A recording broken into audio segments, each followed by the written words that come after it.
नमस्कार। ओम शांति। आप सबको संत श्रेष्ठ ज्ञानेश्वर महाराज, महाराष्ट्र के संत, उनके बारे में तो जानकारी होगी, निश्चित ही होगी, क्योंकि ये सिर्फ महाराष्ट्र के संत नहीं है, तो सब भारत में भी उनके बारे में काफ़ी पहचान है। इतनी कम उम्र में इतना विद्वत्तापूर्ण ग्रंथ उन्होंने लिखा। ज्ञानेश्वर महाराज की पहचान ज़्यादातर उन्होंने जो ग्रंथ लिखा ज्ञानेश्वरी, इसके लिए की जाती है। और भी उन्होंने भागवत धर्म की स्थापना की। पंढरपुर पे पैदल वारकरी जो जाते हैं महाराष्ट्र में, उनके बारे में भी आपने बहुत सुना होगा। तो ऐसे ये ज्ञानेश्वर जी महाराज, प्यार से उन्हें माऊली कहते हैं और हम भी उनको माऊली ही कहेंगे।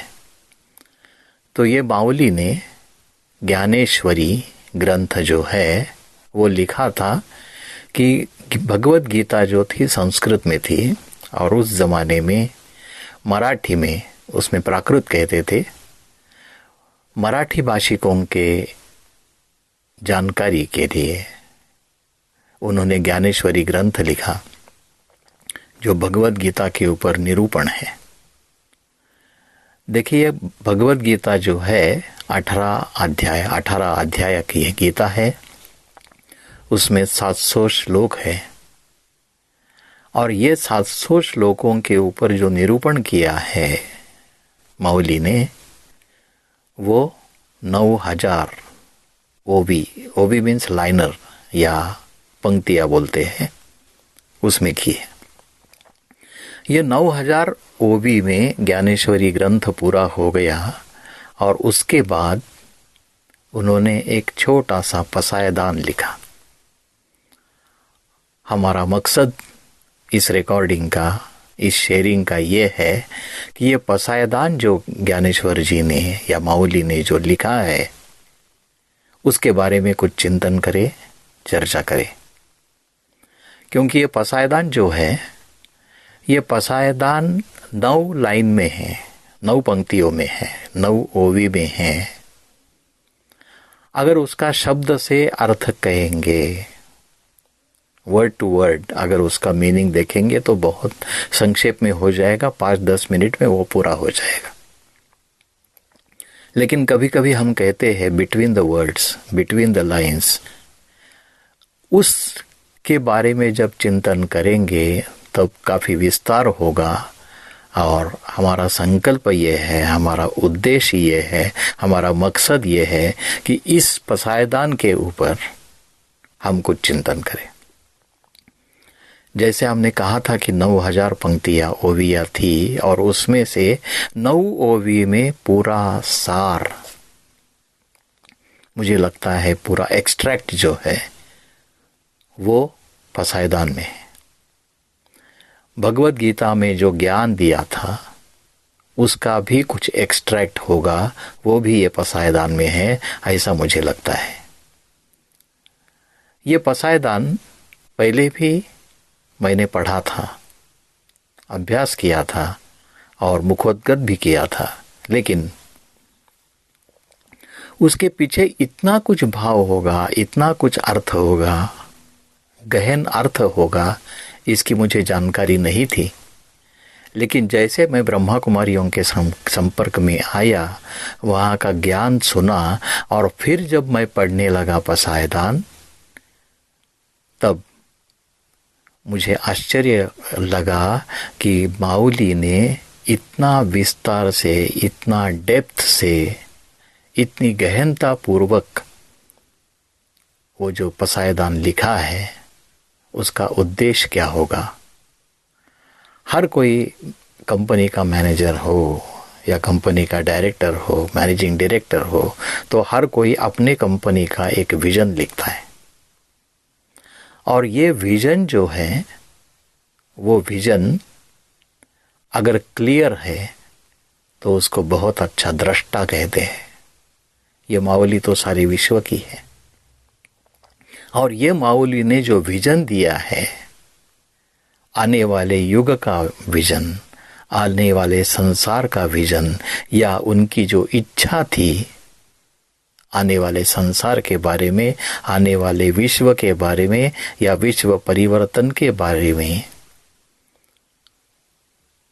उसकी पिक्चर, उसको चित्रीकरण ये पसायदान में है, ऐसा मुझे लगता है।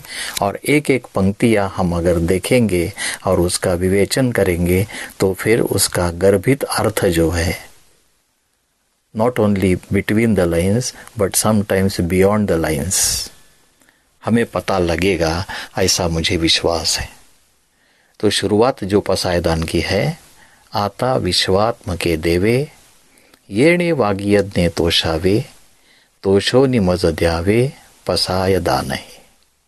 और ये जो पसायदान मांगा है, विश्वात्मक देव भगवान, जिसे सब हम भगवान कहते हैं या अल्लाह कहते हैं या गॉड कहते हैं या खुदा कहते हैं या और कोई भी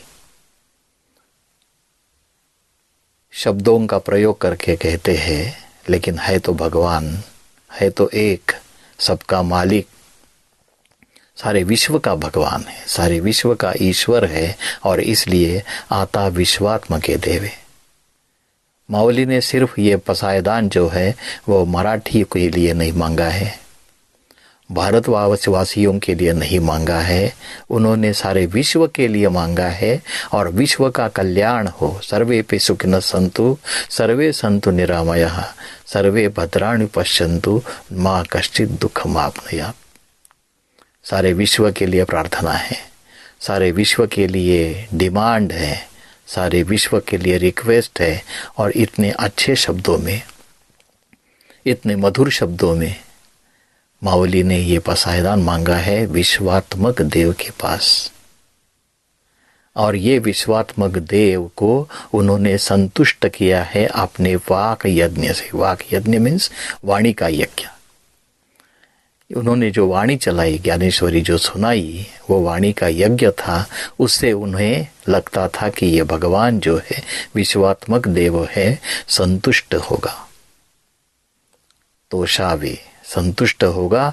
अब जैसे कोई संतुष्ट होता है तो दुआ निकलती है, और ये दुआ जब निकलती है तब वो दवा का काम करती है। और इसलिए पहले लाइन में उन्होंने कहा, आता विश्वात्म के देवे येणे वाग्यज्ञ तोषावे। यज्ञ कितने प्रकार के होते हैं? बहुत सारे प्रकार के यज्ञ होते हैं। उसमें अश्वमेघ यज्ञ है, पुत्र कामेष्टि जो दशरथ राजा ने किया था वो यज्ञ है, और ये वाणी का भी यज्ञ है। अनेक प्रकार के यज्ञ हैं। ऋषि मुनि जब यज्ञ करते थे तब ऐसी कहानी है कि प्रभु रामचंद्र जी आए और उन्होंने असुर जो विघ्न डालते थे यज्ञ में, उसमें असुरों का निर्दालन किया। हमारा भी यज्ञ है, हम रोज खाना खाते हैं, वो भी यज्ञ है। और इसलिए मराठी में कहते हैं, वदनी कवळ घेता नाम घ्या श्री हरी से, सहज हवन होते नाम घेता फुकाचे, जीवन करी जीवित्वा अन्न हे पूर्ण ब्रह्म, उदर भरण नो है जाणीजे यज्ञ कर्म। ये सिर्फ उदर भरने के लिए नहीं है, पेट भरने के लिए हम भोजन नहीं करते हैं, लेकिन वो भी एक यज्ञ है। अग्नि जो है वो जठराग्नि है, और उसको शांत करने के लिए हम उसमें आहुति डालते हैं।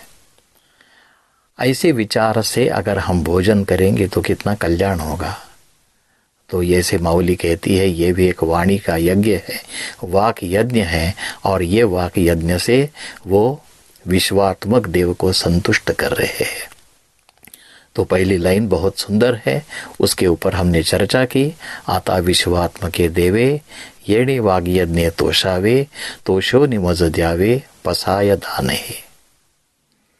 इसके ऊपर अगले भाग में भी चर्चा करेंगे। तो ये पहला भाग संपूर्ण हुआ। आपसे हम इजाज़त चाहते हैं, फिर मिलेंगे अगले भाग में, अगले एपिसोड में। ओम शांति, नमस्कार।